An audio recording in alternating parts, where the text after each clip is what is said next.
Hello everyone, my name is Ben and welcome to this math video tutorial on set identities. So in our last video we talked about sets and we're just kind of going to expand a little bit on that last video, what we covered. There's some important set identities that we need to know. We'll go through some examples and even how to prove some of these set identities. And to start off, the first set identity is, you have the commutative laws. So you probably learned the commutative laws of addition, multiplication in your math class, in algebra class. So you had a plus b, equals b plus a, or a times b equals b times a. And the same thing actually applies in set theory. So for the union, you can have A union B. This is equal to B union A. And so that's for the union. And then the same is also true for the intersection. So A intersect B equals B intersect A.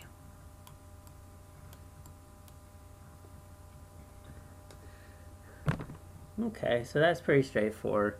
And then next one we want to cover is called associative law. And so that's going to be A union, and then we have in parentheses B union C is equal to, we have our parentheses, A union B union C. And so you see that the associative law is just like with addition and multiplication. When you're adding or multiplying numbers, you just group, 2 out of the 3 things together, and then the other is left out in the parentheses. And then the same is also true for the intersection. So you have A intersect parentheses B intersect C equals, then you have parentheses A intersect B, close parentheses, intersect C. So pretty much follows for the union and the intersection. And then we have a next thing which is called the distributive law. So that's a little bit different. It's kind of like the distributive law of in algebra, when you have parentheses, or the A times B plus C, that's equal to AB plus AC. So it's exactly the same thing here with the set. So you have A union B intersect C. So this will be equal to A union B, that's in parentheses, and then we have the intersect, and the C is A union C.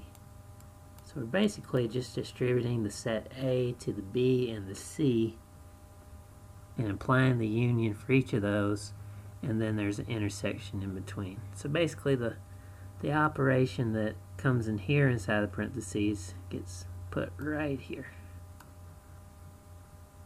And then the operation that goes outside the parentheses gets applied to both things that are distributed. And then the same is true for the reverse. Like if you had A intersect B union C, same thing is A intersect B, and that's also union A intersect C.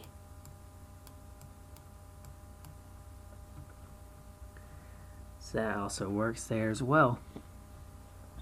So there the A with the intersection gets distributed to the B and the C, and notice that the union inside the parentheses, that's the operation that connects both of those things that are distributive. Okay, and then after that we have some identity laws, and the way that those work is you have A union the empty set. So that's the same thing as A. And then you also have A intersect the universal set, which is the big set. And then that's also equal to A. So those are identity laws.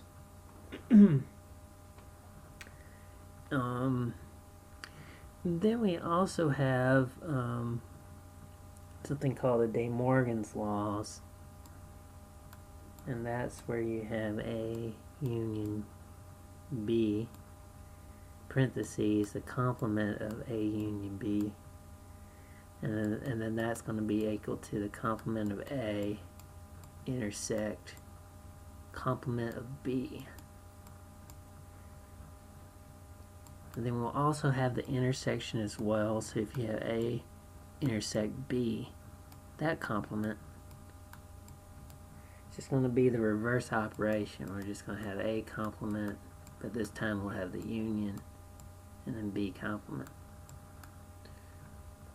So these are De Morgan's laws, pretty easy to memorize, because when you have the union with a complement, it's going to be the intersection of those complements. And then when you have the complement of the intersection, then you're going to get the union, the opposite operation of those complements. There's also a thing called the absorption law, and the way that is made up is A union, parentheses, A intersect B, so that's going to be equal to A. And then we also have A intersect A union B, and that's also equal to A. And then finally we have our set difference law, and that's going to be the A minus, or take away B. That's going to be the same thing as A intersect complement of B. So that's called the set difference law. Okay. So what we're going to do here is, look at some examples, see how this works, and then we'll actually, maybe prove a couple of these identities. Of course, we won't have time to prove all of these, so it'll take a lot of time, but at least it give you some idea of how they work, so that way if you wanted to try them on your own, you get you an idea of how to prove these identities. So here we go. So we'll start with a new board, and let's look at an example here.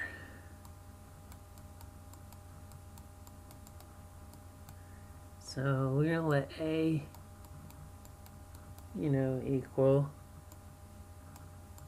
you say 1, 2, 4,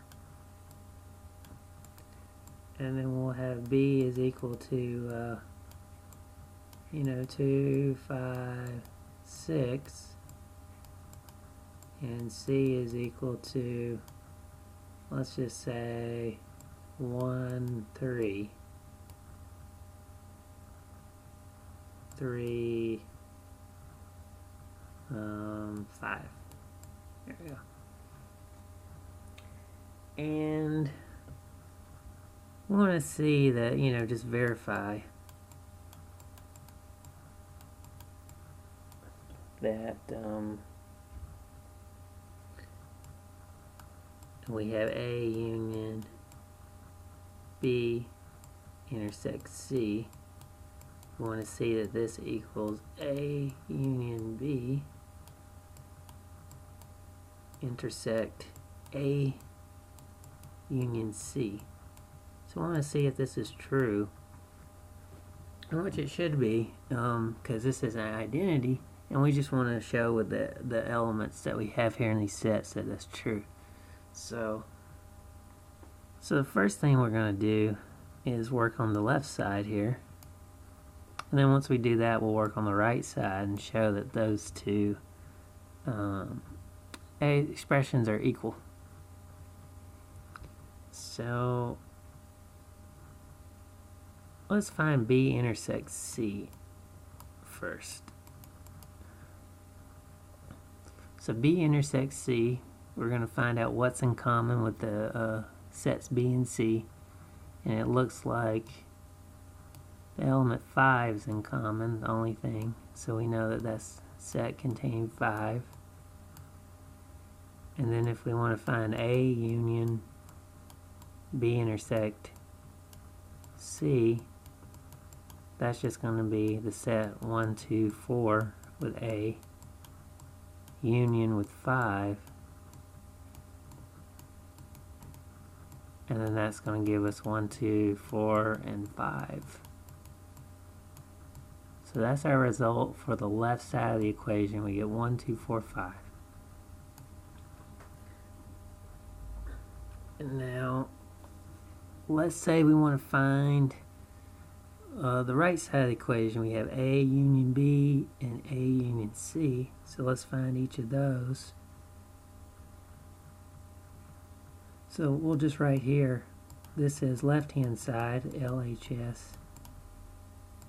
And now we're going to do the right-hand side, so RHS.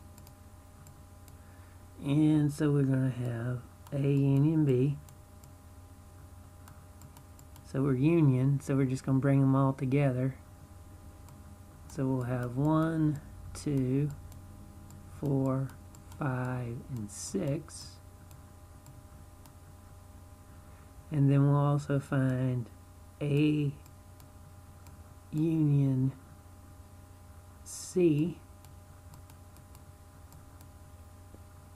So that's A and C over here. So that's, when we union those, we get 1, 2, 3, 4, and 5. And then we just need to find the intersection, right, of these two sets. So that's going to be A union B intersect A union C. So then we just find the elements that are in common in these two sets. So we know that 1's in common. So we got 1. 2's in common. 2. 3's not in common. It's only an A union C, not an A union B. 4 is in common. And we see that 5's in common. And 6 is not, because that's only an A union B. So we get the same thing. We get set 1, 2, 4, 5. So we verified both sides of the equation, and we can see that A union B intersect C equals A union B intersect A union C.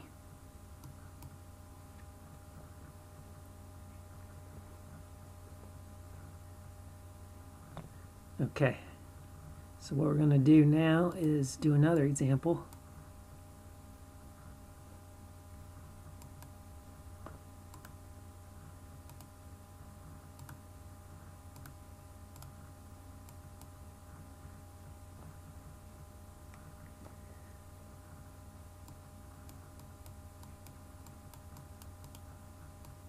And say, let's say we have R equals little A, B, S equals B, C, and D, and then we have set T that equals, we'll just say one element, we'll say that that is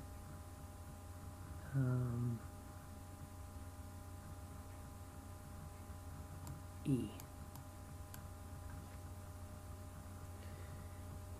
And this time we want to verify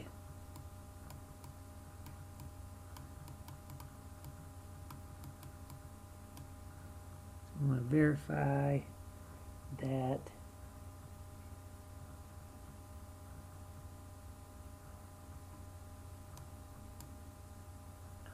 yeah, actually this time we're not using the A, that's right, so we need to delete that. We're going to do verify that R, let's say minus S equals R intersect S and C. And since we're doing that, we're going to let the union be the set of all these, A, B, C, D, and E. And then we're also going to, let's see, we can verify another property.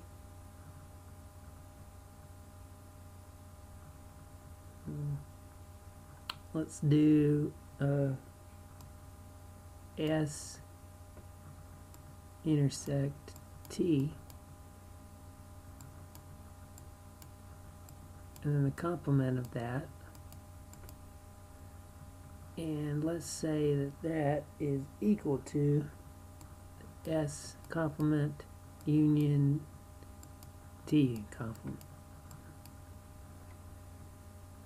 So there's two different things that we're going to verify here. So let's start with the first one. Doing in left hand side, R minus S. So we know that R is A and B, and if we take away with S, we just find out everything that's in R but not in S. So we know that that's just the element A. So R minus S should just give us A.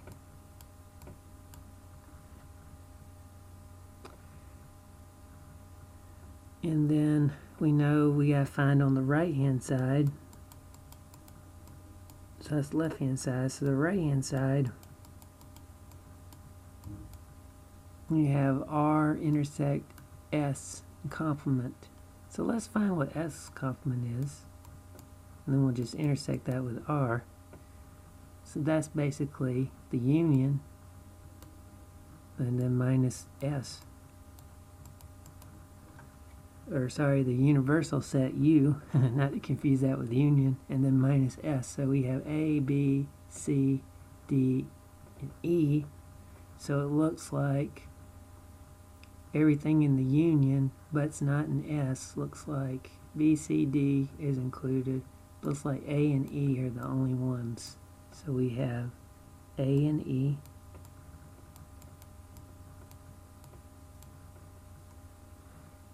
And then with R, we know that R is just A and B. Alright, so then we can say that R intersect S complement is just the A and B intersect A and E. And we see the only element these two sets have in common is A. So that is equal to just A. So look, we found that R minus S is A.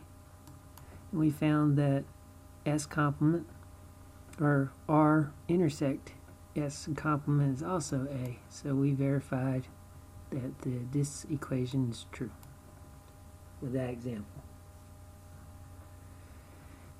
Okay, so now let's look at the second problem, and that is the complement of S intersect T. That's the same thing as complement of S union complement of T. So we're going to find S intersect T first, find out what that is. And we see that B, C, D is S and T is E, so there's nothing common, so that's going to be the empty set. And the complement of the empty set, ST,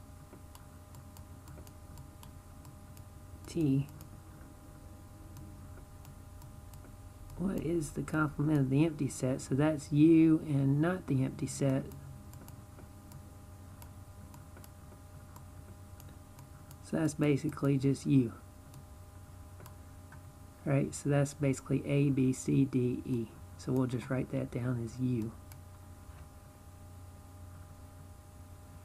So we want to get, we got U on this side, and we want to get U on this side as well.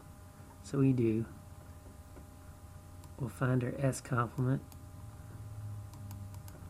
and then we'll also find our T complement as well. So to find the S complement, we know that we have to find out what the U is, what's an U and not an S. So U minus S. So let's see what that is. That's going to be everything in U but not an S, which is what we had earlier, right? That was A and E. And then the T complement is whatever's in U and then not in T. So then we look at U and not in T, so we have A, B, C, D, and then just now E.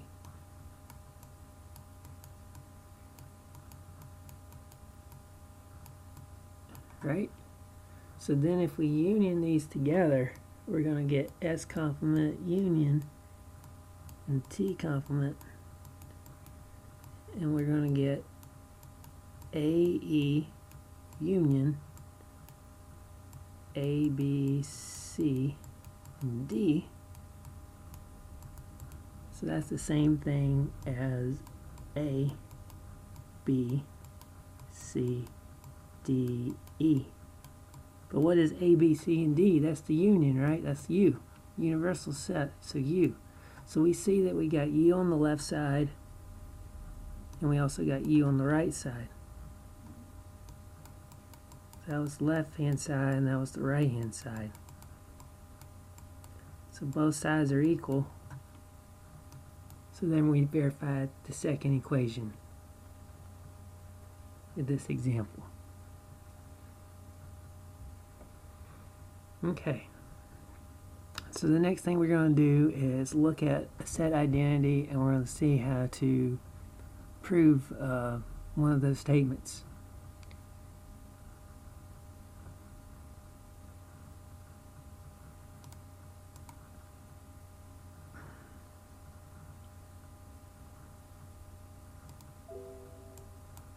Okay, so we're going to get a new board here,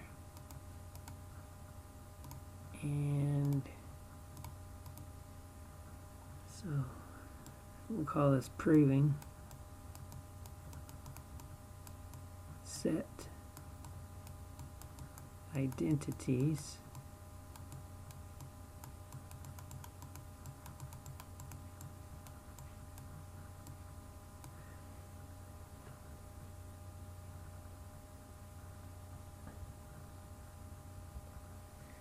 So let's see here. So we can, let's say we want to prove one of the, let's say distributive law. We'll say, A union B intersects C, and then that is equal to A union B intersect A union C.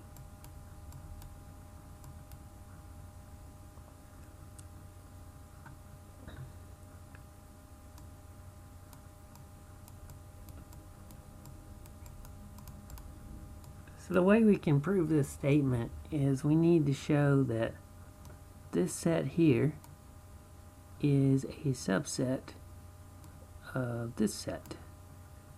That would be our first step here. So this is our first step in the proof, is we want to show that A union B intersects C is a subset of A union B intersect A union C. So we're kind of going from left to right, as you would say, in this direction. And then after we do that, we're going to go the other direction, start on the right side of the equation, proving this set, A union B intersect A union C, is a subset of A union B intersects C. So we'll prove that's a subset of that set. And then once we know they're subsets of each other, then we know the two sets are equal. So we're just going to let X be in this set, A union B intersect C. So what this means is that X is in A, and then with the union we're going to have OR. X is in B intersects C, just by the definition of the union. I'm using the union right here.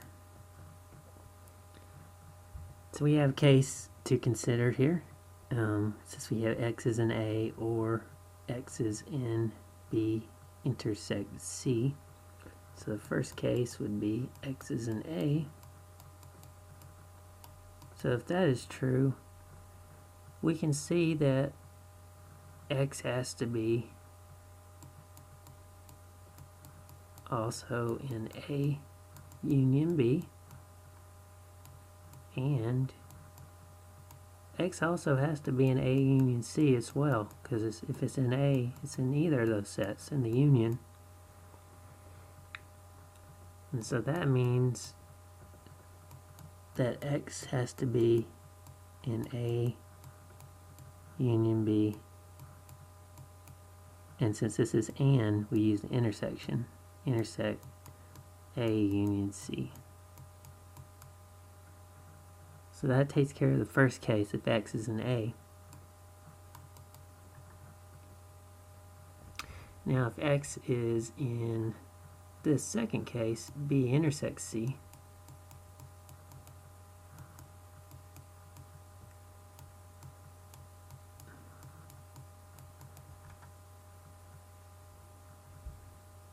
so if that's the case, we know that X has to be in B, and X has to be in C as well, by definition of the intersection. So what does that mean? That means that if X is in B, it means that X has to be in A union B, and if X is in C, you know, X has to also be in A union C as well. So that means that X is in A union B, and since we have and, it's going to be intersect A union C. So we see that A union B intersects C is a subset of A union B intersect A union C.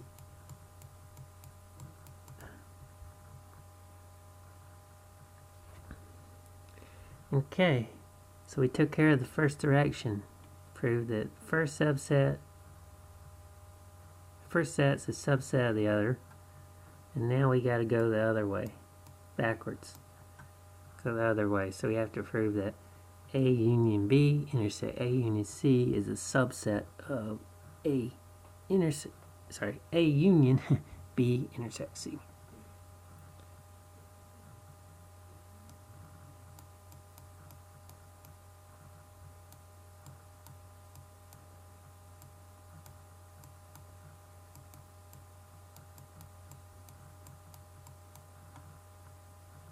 So that's what we're trying to show here.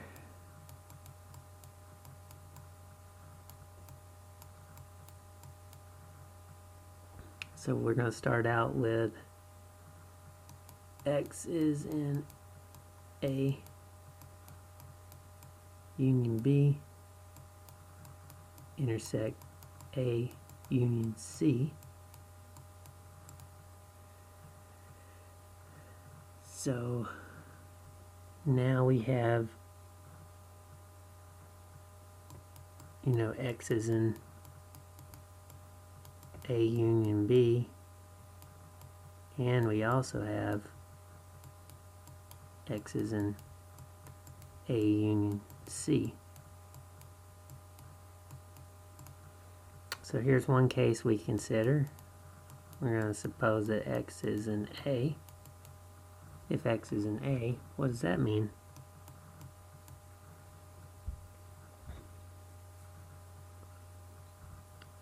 So if X is in A, which it looks like it is in both sets, then we have that X must be also in A union B intersects C.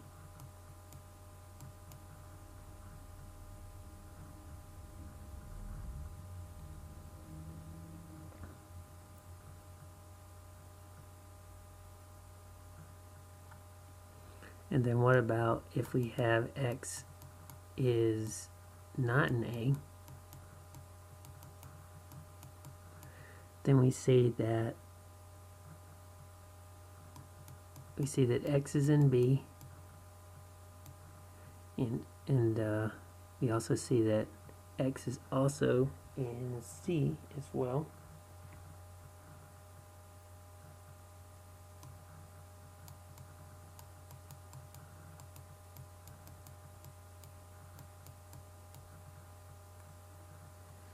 And then we also see that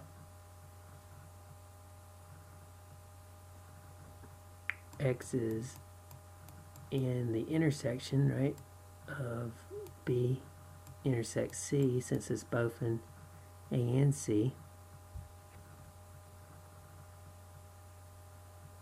And so we see that X has to be in that union, right? X has to be in A union B intersects C.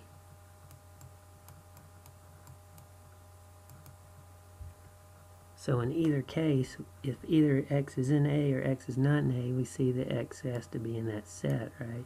X is in A union B intersects C. And so that means that A union B intersect A union C, subset of A union B intersects C. So we can see that the two sets have to be equal. That's the end of the proof there. Because this is a subset of that, and then that is a subset of this. So we can see that those two sets are equal. Okay, so we're going to look at another example here, probably a little more shorter example.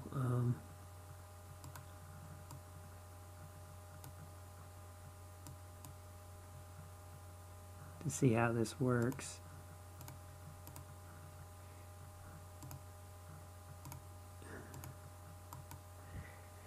And what we can do is, let's look at one of De Morgan's laws. We're going to do the A union B complement, and that's equal to A complement intersect B complement. Okay, so we do the same thing. When you prove two sets are equal, you got to prove one's a subset of the other, and prove the subset of the other is the subset of the first one. So they're subsets of each other. Proof. And we're going to go from left to right here. So we're starting at this set and showing it's a subset of that set. So we're going to start with let the X be in fly is getting on my screen there, sorry. A union B, complement of that. So that means if it's the complement of that, remember what the definition of complement is.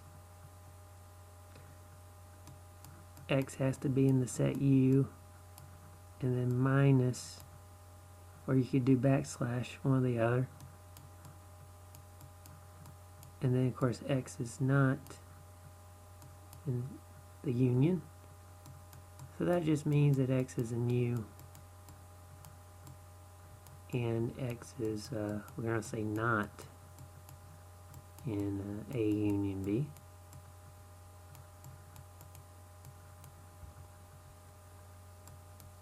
And what does that mean?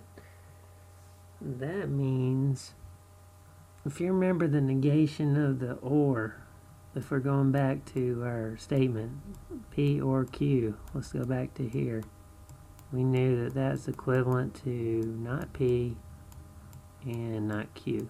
So we negate both statements and turn the or into an and. So that's exactly what we're going to do here, is turn the union or into the intersection and say that X is not in A and X is not in B. So that's what we're going to do here. So X is in U and X is not in A and X is not in B. So we can see that when X is not in A and X is not in B, clearly the X is in U. So we can see that X is in U and X is not in A. And then we can also see that and X is in U and X is not in B, so just grouping them together. So remember, if it was in U and not in A, that has to be the complement, right, of A. So we know that X has to be in the complement of A, and if it's X is in U and X is not in B, we know that's X has to be in the complement of B, so B complement. And since we have an and here, we can put those together and see that X has to be in the intersection of the A complement and B complement. And that's what we wanted, right? We have X being in A complement intersect B complement. That's what we wanted right here, so we can stop in that direction. And now we move in the other direction because we want to prove that A complement intersect B complement, that is a subset of A union B, that complement. So we're going to let X be in A complement intersect B complement. So that means X is in A complement and with the intersection X is in B complement.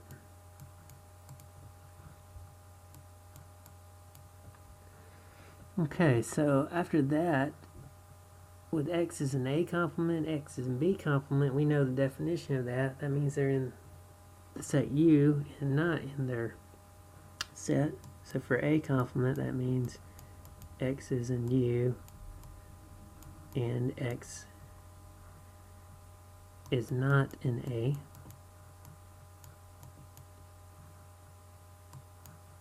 And then we also know that X is in U for the B complement and X is not in B.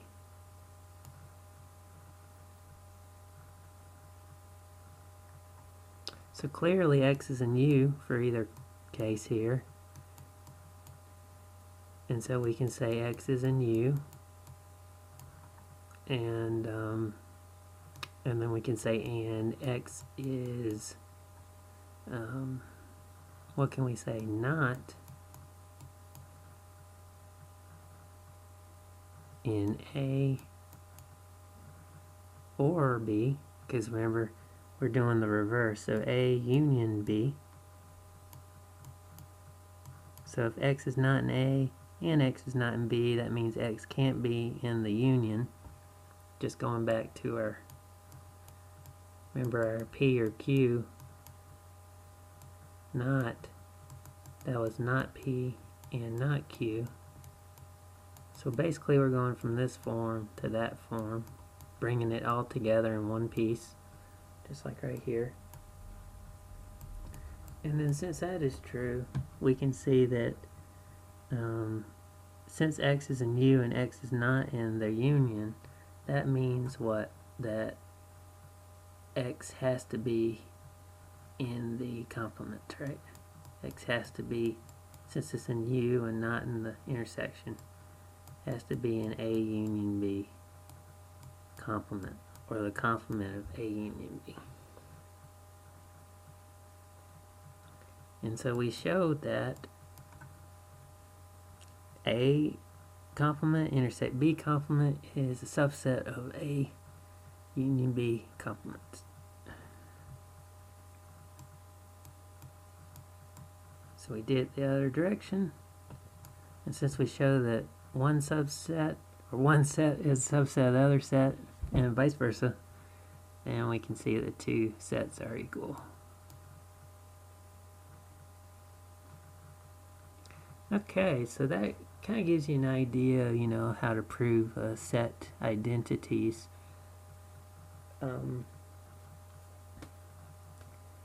Let's see here. Sometimes you may have, you know, an identity, or you may not, you know, given an maybe an equation, and you want to see, you know, if that is, you know, maybe true or false. So maybe we can take a look at an example.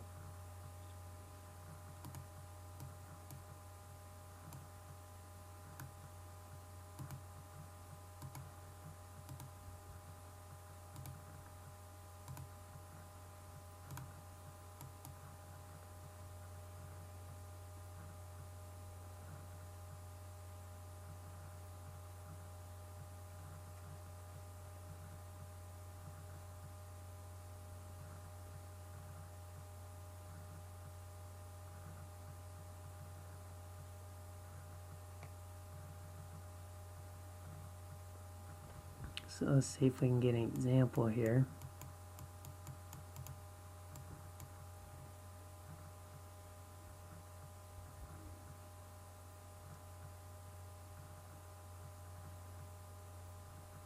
So if we had something like, let's do A intersect B,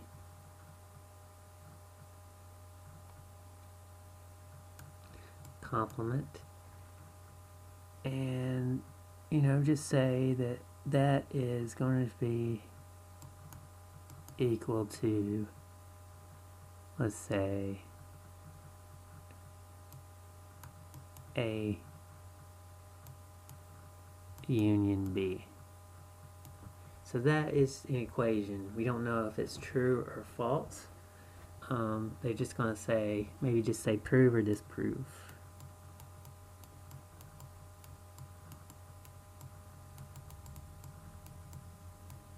this equation. Prove or disprove. So when you have these types of problems, maybe you want to find, you know, a couple of sets, A and B, and see, play around with both sides of the equation. See if you can find an example, maybe where this statement is false. So it's called counterexample. Finding one example to show that it's false. So then we know that it's not a true statement. Otherwise, if it is a true statement, you need to prove it. So let's just play around, and we know we have a complement here. So, you know, if we have this set U, let's just make that 1, 2, 3, 4. And then we know A and B are subsets of U, since the universal set. So we'll say A is 2, 3, and then we'll have B is 1, 4.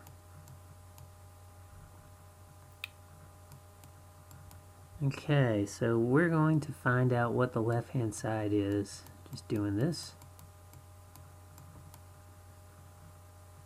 And let's see what we get. So B complements, that's basically everything in U but not in B. So U minus B. So 1, 4, so it looks like 2 and 3 are the ones left over. And then we have A intersect that B complement. And it looks like A is exactly the same thing as B, so 2, 3 intersect 2 and 3 is just going to be 2 and 3. So that's what we get for the left side, 2, 3. Okay, and then what about for A union B? Let's see what we get for A union B.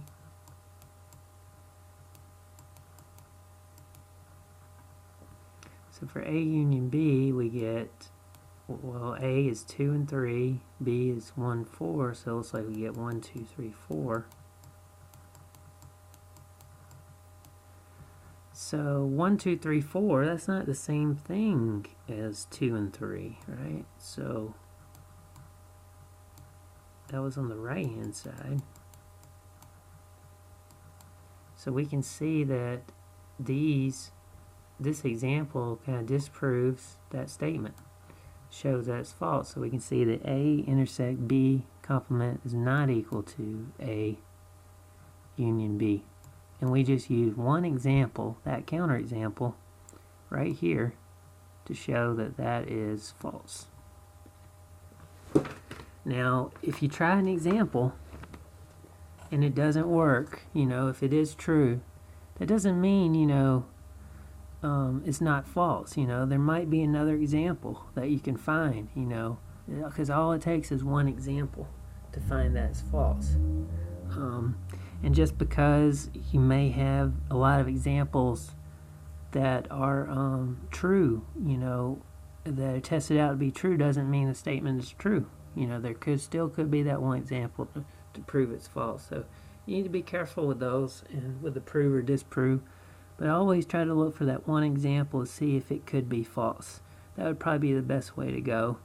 And if you start to test it a lot and you can't see any inconsistencies, no contradictions or anything, then definitely try to prove the statement and see if that works.